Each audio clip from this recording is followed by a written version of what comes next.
রাখছে। এটা আজকে শুক্রবার 28 ফেব্রুয়ারি। আজকে তাদের আত্মপ্রকাশ করার কথা ছিল। সো আমরা দেখি তাদের কারা কারা শীর্ষ 10টি পদে আছে। জাতীয় নাগরিক কমিটি ও বৈষম্য বিরোধী ছাত্র আন্দোলনের উদ্যোগে শুক্রবার 28 ফেব্রুয়ারি আজকের কথা বলা হয়েছে। বিকেলে যাত্রা শুরু করতে যাচ্ছে নতুন রাজনৈতিক দল জাতীয় নাগরিক পার্টি এনসিপি। রাজনৈতিক দলটির আহ্বায়ক পদে নাহিদ ইসলাম ও সদস্য সচিব পদে আক্তার হোসেনের নাম চূড়ান্ত করা হয়েছে।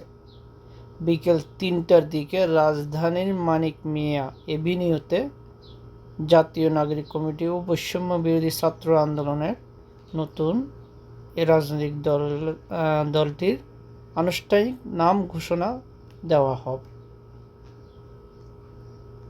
এরপরে কি আছে?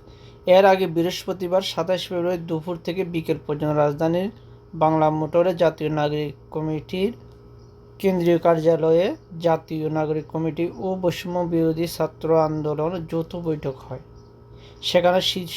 সেখানে সিদ্ধান্ত হয় শীর্ষ 10 পদসহ বিভিন্ন বিষয়ে। বৈঠকে অংশ নেওয়া নেতারা যেসব পদে নেতৃত্ব চূড়ান্ত হয়েছে সেগুলো নিশ্চিত করেছেন। সূত্র বলেছে, জাতীয় নাগরিক পার্টির শীর্ষ 10 পদের নাম চূড়ান্ত করা হয়েছে। তারা হলেন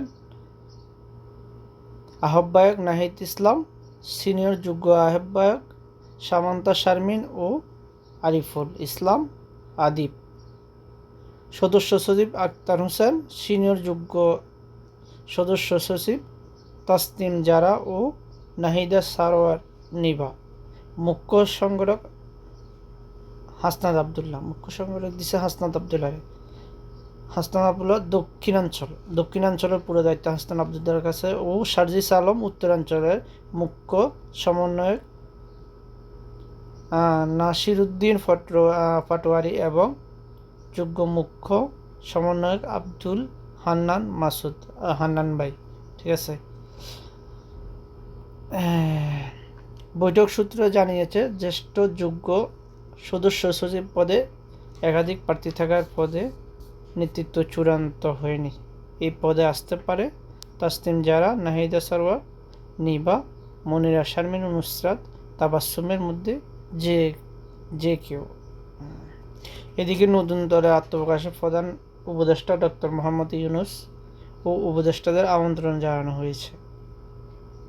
গত বৃহস্পতিবার সন্ধ্যায় রাষ্ট্রীয় অতিথি ভবন যমুনায় গিয়ে সরকার প্রধানের হাতে আমন্ত্রণপত্র তুলে দেন নতুন দলের উদ্যোক্তারা।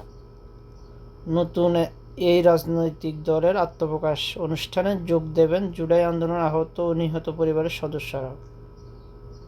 আয়োজকরা জানিয়েছেন, অনুষ্ঠানে বড় জামায়াতের প্রচেষ্টা রয়েছে দলটির। এই জন্য আগের সিদ্ধান্ত বদল করে গত বৃহস্পতিবার দলের উদ্যোক্তারা ঢাকায় বাইরে থেকেও নেতাকর্মী অনুষ্ঠানে আসার নির্দেশনা দেন। এ হচ্ছে মোট কথা। এখন আপনারা কি হিসেবে দেখতেছেন? এটা হচ্ছে আজকে তারা তাদের নতুন দলের আত্মপ্রকাশ হবে আজকে। সো আমি একটা কথা বলতে চাই, সবার জন্য শুভকামনা রইল। অ্যান্ড আপনারা কে কি এই দল নিয়ে ভাবতেছেন অবশ্যই কমেন্ট বক্সে জানাবেন। ধন্যবাদ সবাইকে।